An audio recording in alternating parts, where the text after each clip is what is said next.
Welcome to Books on Point. Becoming Man is the story of 32 boys from Alexandra, one of Johannesburg's largest townships, over a period of 12 seminal years in which they negotiate manhood and masculinity. Psychologist and academic Malose Langa has documented graphically what it means to be a young black man in contemporary South Africa. Dominant themes that emerge are deep ambivalence, self-doubt and hesitation in the boys' approaches to alternative masculinities that are non-violent, non-sexist and non-risk-taking. For more, we're joined on the line by author Malose Langa. Malose, thank you so much for your time this afternoon. Thanks, Nastasia, and thanks for having me on your show. So let's talk about what stimulated this interest in basically, covering adolescent boys in Alexandra, and why in particular that township.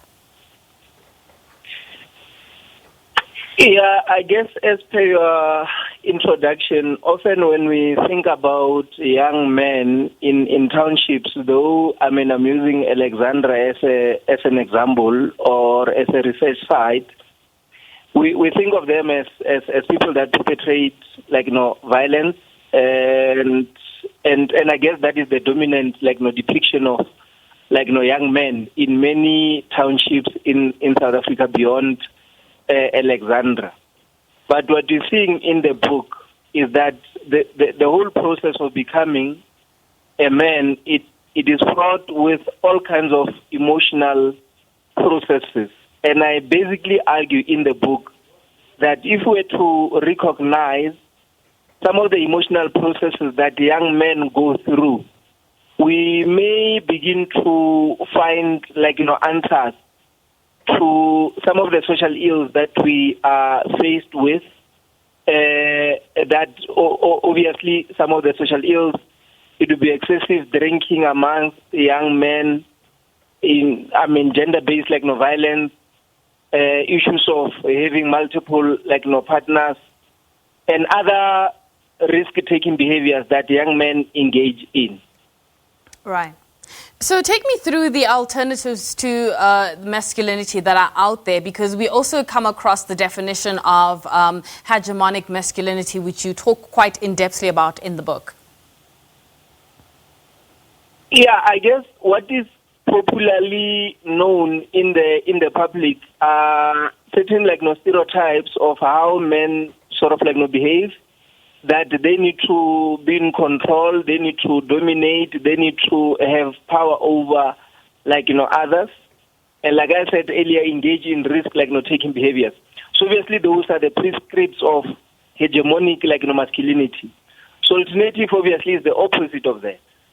To say there are young men that are beginning to reject, certain practices normally associated with male behavior. That maybe a young man and delay my sexual debut, for an example. I may be a young man and not celebrate the fact that I have multiple partners. I may be a young man and not smoke and drink. I may be a young man and invest more in my schoolwork, and have aspirations and have ambitions to be something in life. And not basically alternative is that you go against the generic stereotypes of how young men generally sort of behave. Right.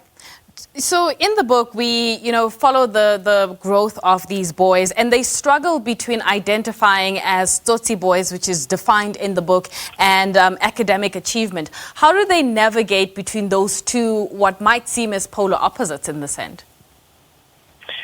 Yeah, obviously what you see is that identities in this regard, masculine identities, are negotiated in a context. Obviously, they don't happen in a vacuum, and obviously each context has certain identities that are known and popular and celebrated and are regarded as the norm.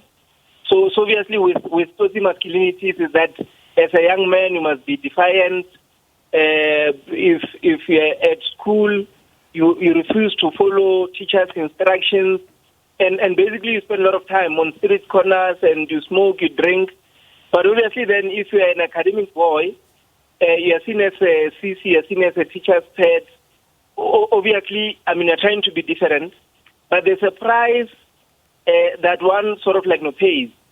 So obviously what tends to happen is that you begin to wear all kinds of like no masks.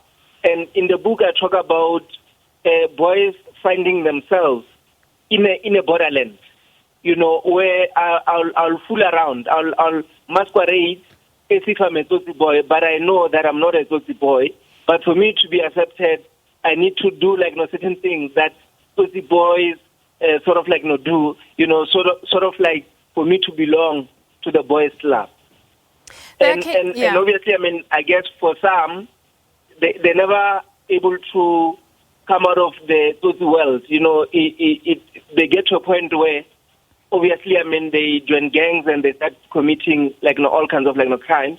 But there are those that are able to resist such voices. Right. There are cases of absent fathers when we get to know some of the boys. What roles do their mothers play in helping them negotiate these, I suppose, call them multiple voices of masculinity? I think what we need to add in our celebration of Women's Month is the fact that, based on my research, is that mothers play a very significant role in raising their children, especially boy children, in a manner in which some encourage them, though I guess for many mothers it is quite unconscious to embrace voices that are alternative, because many of them said, look, I know my father is not interested in what is happening in my life, I know my father has never been part of my life, but it was quite fascinating that many saw their mothers as their role models. And again, this goes against what is popularly known. Yeah. The fact that, yes, boy children need fathers and so on and so forth. But when you read the book, is that some, despite growing up without fathers, they were able to still embrace voices that were alternative.